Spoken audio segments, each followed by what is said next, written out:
Charles, who is, of course, here on behalf of the CEO of City Power. She's currently off sick and obviously can't join us. Next to Charles, we have the head of security at City Power, who is also going to talk to us about what we found on the scene post our investigation in the work. Then on my left, we have Mr. Mulu from EMS.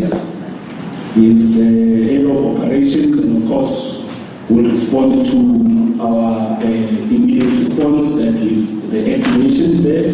Next to him is Mr. Masipia, who is the Director of Proactive Services at EMS, who will probably take us through further investigations that we are conducting to understand and analyze the incident and what really transpired and how do we prevent that moving forward. And of course, we have Kaya from JRA, who will then take us through the safety aspects from JRA on the bridges, and of course the work that we still need to do moving forward.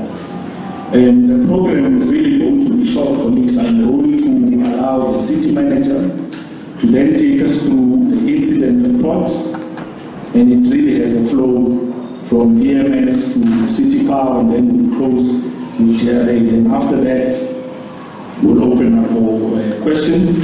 We'll do a question and answer session, and then I think we've really just looked at, we probably want to take you to the side after that. We made a couple of arrangements to put you in the bus and take you to the side so you can visually see the work that's already been done and the work that we want to do there. So without wasting time, colleagues, let me bring on to the platform the city manager to then take us through the report. City manager.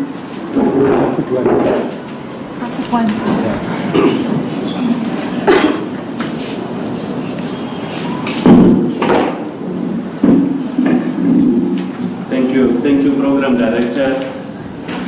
Thank you, Program Director. I don't see any councillors that are present here. Let me check if I'm audible without this. Will you be able to hear me? Not at all. Okay, thanks. Thank you to the Chief Operations Officer, Mr. Tsepo Makola, all our senior officials here from our entities, our departments, members of the media, distinguished guests, ladies and gentlemen. So today it's really for us to be able to provide you with some form of an update with regard to that M1 rehabilitation project following that particular incident that took place on Tuesday, the 30th of April on the M1 double-decker highway. So the manner in which I would want to report back is really to provide an indication from the side of the emergency management services. Then I will get into the City Power space as well as that of JRA. I will start with the emergency management services in terms of the background, what took place, and maybe on my left you'll see that the team from EMS is here to be able to also respond to any other technical questions. So upon receiving reports of an underground fire along the M1, the emergency management services team swiftly responded to the scene. Our fire workers worked diligently to ensure that they contained the fire, with also some additional resources and equipment that they've deployed to assist them in firefighting and the firefighting operations, specifically in that area. But as the situation unfolded, a substation fire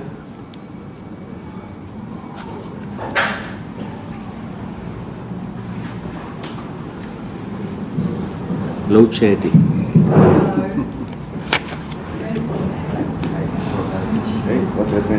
No, I'm joking.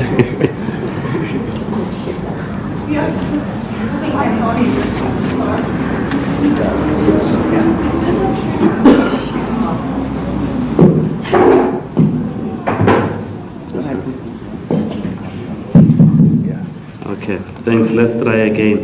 So as the situation unfolded on that particular day, a substation fire was also reported on the M1 and Car Street, which was promptly extinguished by our fire crews.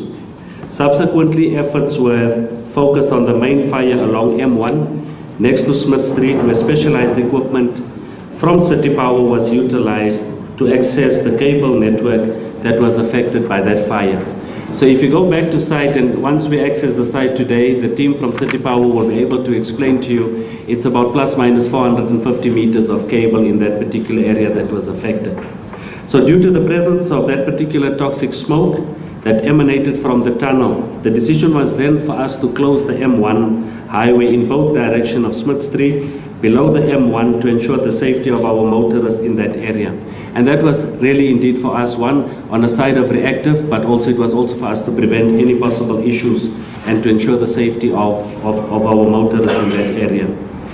The firefighting operations then continued with the support of additional resources and eventually leading to the successful extinguishing of that particular fire around 6 o'clock the evening on the 1st of May. So it took some time for the team to really ensure in terms of that operations. But following that particular incident, thorough site monitoring was then conducted to assess the integrity of the affected area and also to ensure the safety of our own workers and our firefighters. City Power officials have also then ensured that they've taken over to conduct assessments and begin the necessary repair work and the restoration work. So the first respondents were EMS, then we started to work with the team from City Power. So in terms of the feedback, specifically from a City Power point of view, so our inner city service delivery center received a notification regarding a trip on Bramfontein 2 from the Fordsburg substation. A field team was then promptly dispatched to investigate that particular situation. While en route to that area, the team then observed firefighters responding to the M1 bridge between Smith and Carr Street in Bramfontein. The fire appeared to be originating from the tunnel adjacent to the bridge. The City Power's 88 kV oil-filled XLPE cables as well as 11 kV distribution network and communication cables are located. So system control was then notified and the Bramfontein substation was then remotely switched off to prevent further damage to the electrical infrastructure, impacting the Bramfontein area, parts of Newtown and Kliptown and Parktown. So on May the 1st, reports of poor visibility and heavy smoke on the bridge prompted notification to EMS. So the fire had then reignited and was successfully extinguished around 6 or so.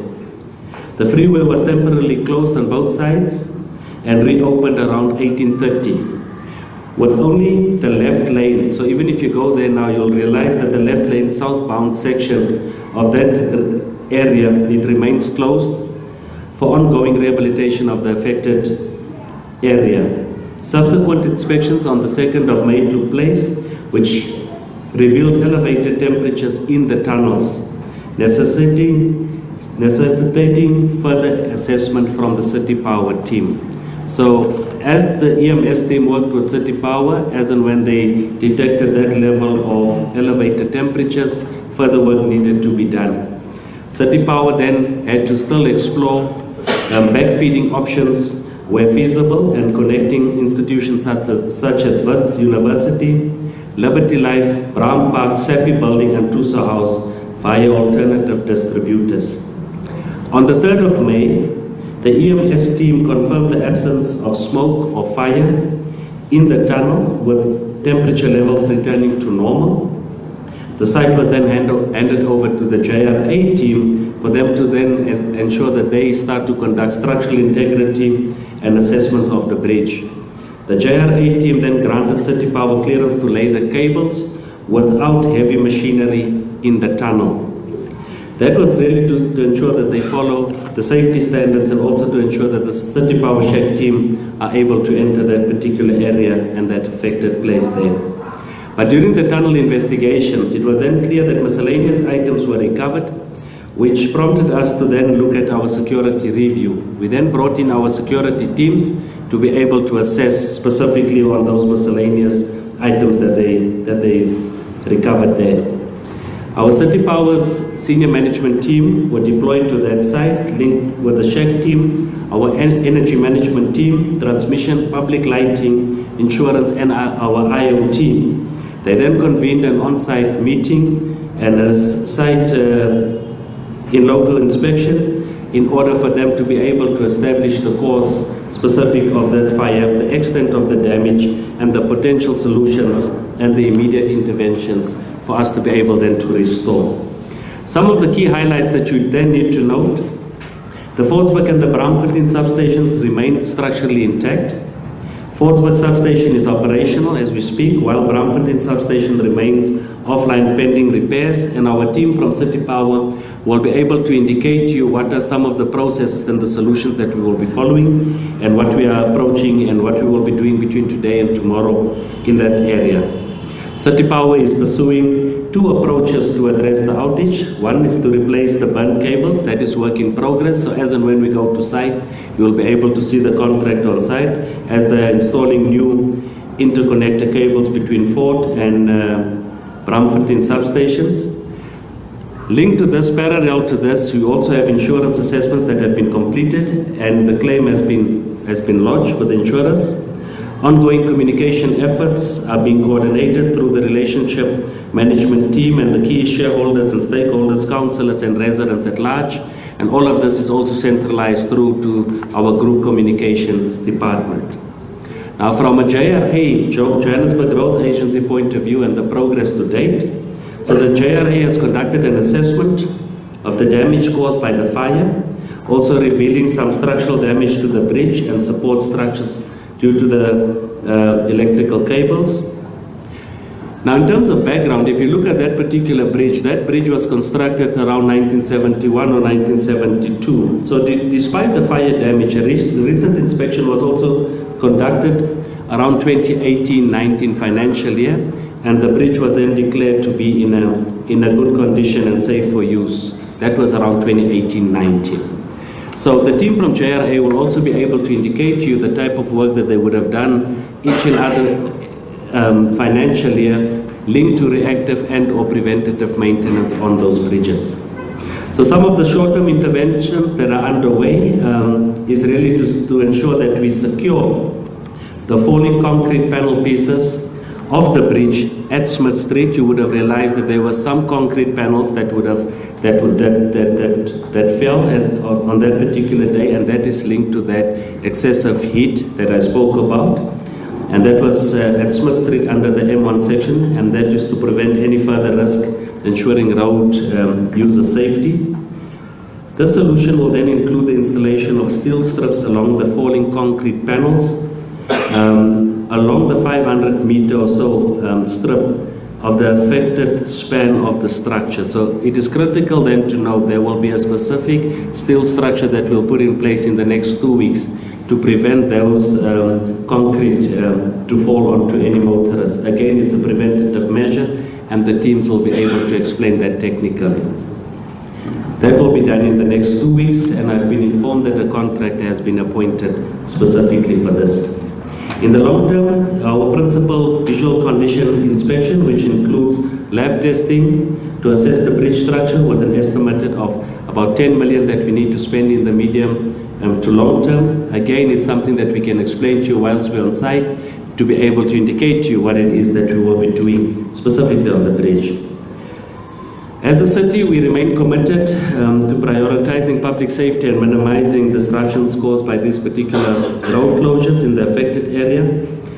The drivers are also therefore advised to use alternative routes to avoid congestion in the area, and the public is urged to steer clear of the area beneath the M1 bridge, on Smith Street in particular, and the Bramfontein rail yard until repairs are completed. So I'm sure there will be a question, is the bridge safe to use? Can we drive on the bridge? Yes, you may drive on the bridge. We will be doing preventative work, and in the next week, 2 weeks or so, we should be able to open up the area at Smith Street based on that preventative work that we will be doing. So there's nothing wrong structurally with regard to the bridge. We do have a structural engineer's report that indicated that the bridge is still safe in order for us to use the bridge. The City of Johannesburg is quite concerned about the high level of sabotage of our infrastructure, which is impacting our ability to render services. We do believe that if you look at some of these issues, like we've indicated, there's some miscellaneous items that we've detected and recovered there, and that is why the head of security of City Power is here with us as well. Already they managed to lodge a case, so there is a case with the case number, and the team will be working closely with SABC. And we believe that it's unfair towards our residents for this level of inconvenience, but it's also unfair towards the city if you look at what is happening, because all of these issues are now just bringing some financial constraint on us, because what we now need to do is to prioritize and reprioritize within our current constrained budgets to be able to address these particular issues. But I would like to indicate to you that we are quite committed to the process. With me, I've got a capable team that will be attending to this rehabilitation project, like we've indicated, as and when we visit the site after the session. We will be able to then see that our City Power team is already there. There is some processes taking place. On the side of JRA, we've managed to prioritize our budgets from within our own items, and we've appointed a contractor. So we should be able to open up that road within the next 2 weeks, and our teams are committed. We will ensure, that we provide further feedback to the media and to our residents in order for us to be able to ensure effective communication with you and effective feedback. But from the side of public safety, we will then ensure that we avoid any form of congestion on those roads with pointsmen and so forth, just to ensure that we address the area or the affected area. Let me thank you at this point. I can conclude. Thank you.